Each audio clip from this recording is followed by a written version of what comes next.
તો જે હિસાબે આપણે સાંભળ્યું તમામ લોકો ત્યાં મતદાન કરવા માટે અપીલ કરવામાં આવી રહી છે અને હવે વડોદરા તરફ એકવાર નજર કરીએ. વડોદરામાં પણ ત્યાંથી મહત્વના સમાચાર સામે આવી રહ્યા છે. લોકશાહીના પર્વમાં સંતોનો પણ ત્યાં આજે આગમન જોવા મળી રહ્યું છે. બીએપીએસ સ્વામિનારાયણ મંદિરના સંતોએ મતદાન કર્યું છે. સવારે 8 વાગે સંતો મતદાન મથકે પહોંચ્યા હતા. તેમને મતદાન કર્યું છે. શિસ્તબદ્ધ રીતે મતદાન કરી અને લોકોને સંદેશો આપ્યો છે.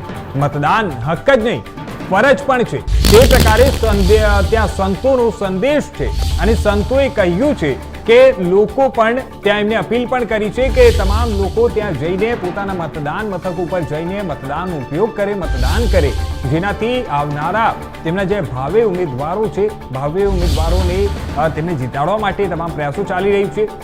જે હિસાબે આવનારા 5 વર્ષમાં એ લોકો જે વિકાસ ઈચ્છી રહ્યા છે તે વિકાસ પૂર્ણ થાય તેના માટે આજે મતદાન યોજાયું છે અને આજે મતદાનનો દિવસ છે. ખાસ કરીને આ તમામ જેટલા પણ લોકો ત્યાં પહોંચી રહ્યા છે બધા તરફથી અપીલ કરવામાં આવી છે. આપણે સૌ જાણીએ છીએ કે આજે ગુજરાતમાં સ્થાનિક સ્વરાજ્યની ચૂંટણીનો માહોલ છે. વડોદરાની અંદર પણ મ્યુનિસિપલ કોર્પોરેશનની ચૂંટણી છે.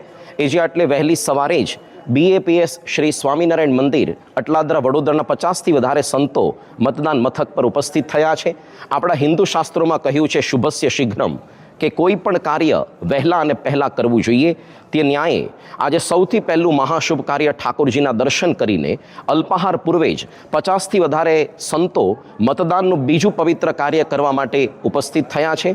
ભારત વર્ષના એક આદર્શ, જાગૃત અને જવાબદાર નાગરિક તરીકે આપણને સૌને મતદાનની એક આપણી પાસે અધિકાર છે, આપણી પાસે હક છે. તેનો યથાયોગ્ય ઉપયોગ કરીને લોકશાહીને આપણે મજબૂત કરીએ.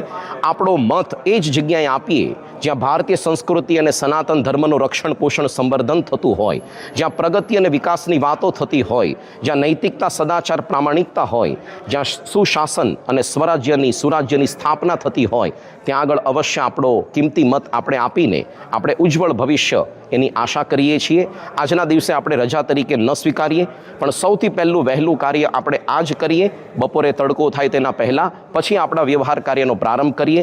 કારણ કે આપણે 4-5 વર્ષ તો વ્યવહાર કાર્ય કરીએ જ છે, પણ આટલા વર્ષોમાં એક જ વખત મતદાનનો આવો પવિત્ર અવસર આપણને આવે છે, તો આપણે અવશ્ય તેને અદા કરીએ. આદર્શ નાગરિક તરીકે આપણી ફરજ અદા કરીએ એવી આપ સૌને વિનંતી છે. જય સ્વામિનારાયણ. વંદે માતરમ.